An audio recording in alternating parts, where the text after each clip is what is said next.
Hello दोस्तों, तो हम अपना पिछला वीडियो अब आगे बढ़ाते हैं। हमारा पिछला टॉपिक जो रहा है वो सैटेलाइट, जिसका पूरा इंट्रोडक्टरी पार्ट, कितने तरह के सैटेलाइट होते हैं, कहाँ कहाँ उनका यूज होता है, ये हमने देखा। आज हम लोग फिजिक्स से उसको जोड़कर आगे बढ़ेंगे। पहले की बात तो ये है कि जब हम लोग सैटेलाइट को ऊपर उसके ऑर्बिट में बिठाना होता है तो हम नीचे रॉकेट के थ्रू उसको ऑर्बिट तक भेजते हैं। तो हमको दो चीजों की आवश्यकता होती है। पहला तो ये कि अर्थ की ग्रेविटी को छोड़ करके सैटेलाइट या रॉकेट को हमको ऊपर उसके ऑर्बिट तक पहुंचाने के लिए एक स्पेसिफिक वेलोसिटी की जरूरत पड़ती है, और जब ये ऑर्बिट में पहुंच जाए अपना सैटेलाइट तब उसको एक अलग वेलोसिटी की जरूरत पड़ती है। तो भाई अर्थ के ग्रेविटी को छोड़कर उड़ने के लिए जो रिक्वायर्ड वेलोसिटी है, इसको बोला जाता है एस्केप वेलोसिटी, या इसी को ही हम हिंदी में बोलते हैं पलायन वेग। और यही जब वो सैटेलाइट अपने ऑर्बिट में पहुंच जाए तो वेलोसिटी की जो रिक्वायरमेंट होती है वो कक्षा में घूमने के लिए चाहिए, तो उसको हम बोलते हैं ऑर्बिट वेलोसिटी या कक्षीय वेग। इस प्रकार से दो आपके वेगों के एस्पेक्ट में पूरा डेरिवेशन हम लोग देखेंगे और उससे रिलेटेड क्वेश्चन भी देखेंगे। चलिए भाई, बात यह है कि अर्थ की जो ग्रेविटी है, ये हम लोग ग्रेविटी वाले यूनिट में पढ़े थे कि सबसे ज्यादा होता है अर्थ के सरफेस पे, और जैसे जैसे हम अर्थ के सरफेस से ऊपर या नीचे जाएं ग्रेविटी घटती है। लेकिन जहां तक भी अर्थ की ग्रेविटी का इंपैक्ट रहेगा वहां से वो चीजों को अपनी ओर तो खींचेगा ही खींचेगा।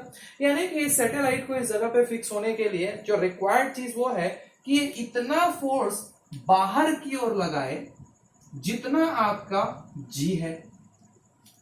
जब दोनों बराबर होंगे तो ये सैटेलाइट अपने ऑर्बिट में फिक्स होकर के रोटेट करेगा, सर्कुलेट करेगा। तो यहां पर हमको एक बात का ध्यान रखना है कि अर्थ का जो सेंट्रीपिटल फोर्स या सेंट्रीफ्यूगल फोर्स जो है वो बराबर होना चाहिए अर्थ के ग्रेविटेशनल फोर्स के।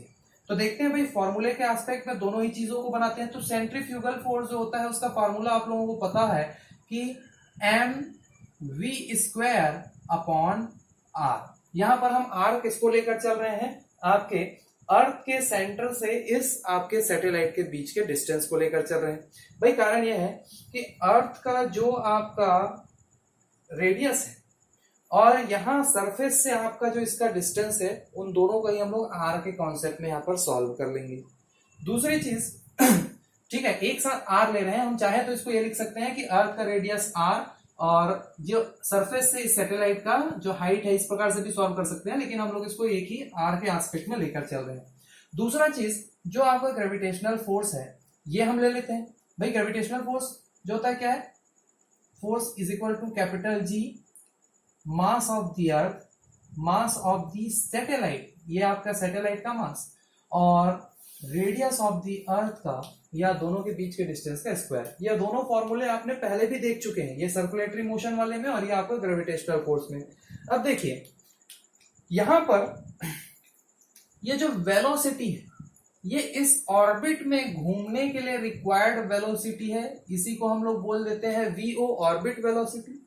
यहां पर ms जो दिख रहा है ये सैटेलाइट का मास है, और me जो है अर्थ का मास है, r जो है आपके सैटेलाइट और अर्थ के सेंटर से बीच का दोनों का डिस्टेंस। देखिए अगर इस फॉर्मूले को हम लोग आगे सॉल्व करेंगे तो भाई ये मास ऑफ द सैटेलाइट कैंसल हो जाएगा, आपका एक r इधर से कैंसल हो जाएगा, ये आपका velocity is equal to gme upon r, या orbit velocity is equal to under root capital G mass of the earth upon r। यहां पर ये रहा the formula of orbit velocity. इस फॉर्मूले में जो ध्यान रखने योग्य बातें हैं, जो एग्जामिनर हमको पूछेगा कि भाई दो आपके सैटेलाइट हैं जिनमें एक का मास है 100 किलो और एक का मास है 10 किलोग्राम। दोनों ही सैटेलाइट के लिए जो ऑर्बिट वेलोसिटी है वो एक ही हाइट पर कितनी होगी। तो भाई ये याद रखिएगा, हाइट अगर सेम है, रेडियस अगर सेम है, तो आपका दोनों ही सैटेलाइट के लिए ऑर्बिट वेलोसिटी सेम होगी। कारण ये है कि पहले ही आप लोगों ने सैटेलाइट के मास को कैंसल कर चुका है, यानी एक ही कक्षा में घूमने वाले सैटेलाइट्स की ऑर्बिट वेलोसिटी हमेशा समान होती है। ठीक है, अब और चीज यहां पर देख सकते हो, जितना ज्यादा रेडियस होगा उतना ही कम ऑर्बिट वेलोसिटी होगा। यहां पर हम इसको कोरिलेट कर सकते हैं, orbit velocity is inversely proportional to the R, यानी जितना दूर सैटेलाइट हमारे अर्थ से घूमेगा उतना ही कम उसका वेलोसिटी होगा, और जितना पास होगा उतना ही ज्यादा उसका वेलोसिटी होगा। इस सारे कॉन्सेप्ट को हम लोग केपलर के नियम में बाद में कोरिलेट करेंगे। चलिए अब देखिए, इस जगह तक, ऑर्बिट तक पहुंचाने के लिए जो एस्केप वेलोसिटी चाहिए उसको हम लोग देख लेते हैं। दूसरी वेलोसिटी हमको देखना है पलायन वेग। देखिए पलायन वेग कैसे भाई, देखिए हमारा जो रॉकेट है वो जब अर्थ के सरफेस पे है, तब यहां पर अर्थ के सरफेस पे इस पे जो फोर्स लग रहा है वो कहलाएगा, या जो यहां पर एनर्जी इस पे काम कर रहा है वो है इसका पोटेंशियल एनर्जी। लेकिन जब ये रॉकेट को ऊपर उड़ना है तो यहां पर जो अर्थ का जो पोटेंशियल एनर्जी है रॉकेट के साथ, उसको तोड़ करके वो उसको ऊपर उड़ना है, यानी कि उसके बराबर का इसको क्या जनरेट करना होगा, काइनेटिक एनर्जी। तो भाई हमारे रॉकेट की काइनेटिक एनर्जी फॉर्मूले से हाफ mv², जहां मास ये है, ये आपके रॉकेट का, हम लोग यहाँ सैटेलाइट पढ़ रहे हैं इसलिए सैटेलाइट लिख देंगे, मास ऑफ द सैटेलाइट। ये वेलोसिटी वो वेलोसिटी है जो इस रॉकेट को ऊपर उड़ा कर ले जाएगी, यानी एस्केप वेलोसिटी। दूसरा पोटेंशियल एनर्जी, ये पोटेंशियल एनर्जी अर्थ के universal gravitational constant, mass of the earth, mass of the satellite और इनके रेडियस के बराबर होगा।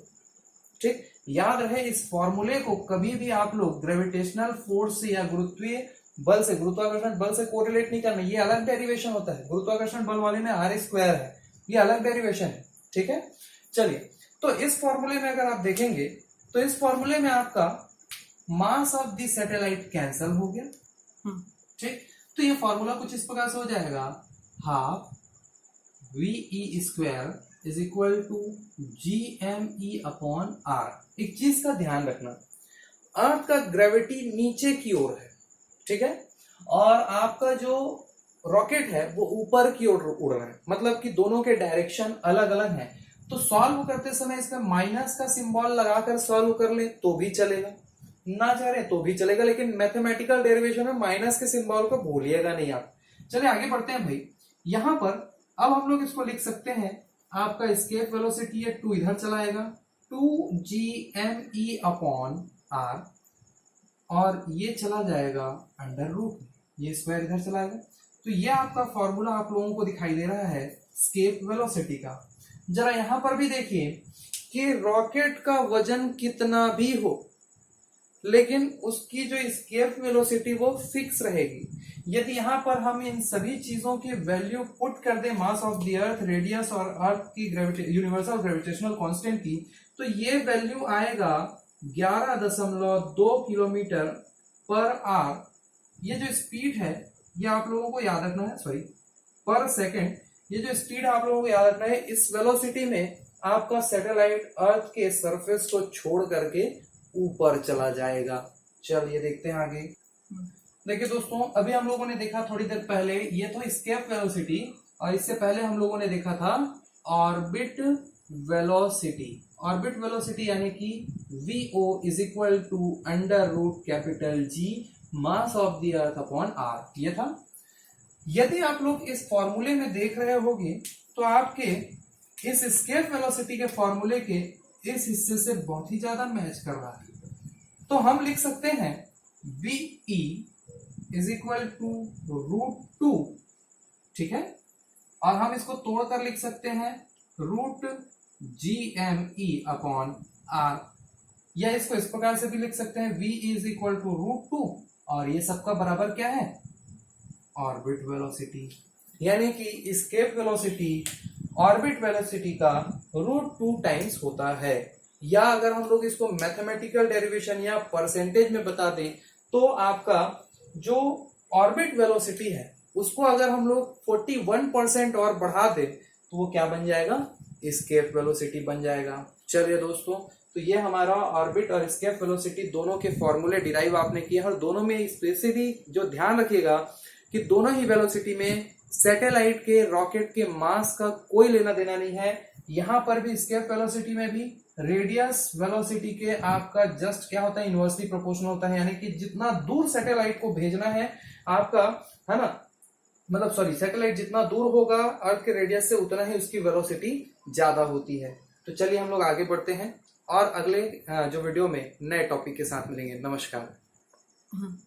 तो भाई हमारा जो सैटेलाइट है वो अपने ऑर्बिट में जो घूम रहा है उसको बोलते हैं हम लोग रिवॉल्यूशनरी पीरियड, है ना, परिक्रमण काल।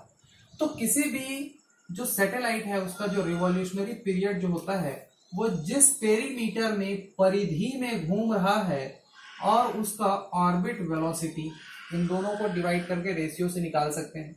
भाई देखिए आपका ऑर्बिट का जो ये आपका पेरीमीटर है 2πr, 2πr, और ऑर्बिट वेलोसिटी के बराबर तो हमको क्या होता है ये पहले ही हम लोगों ने डिराइव कर लिया है, ठीक है।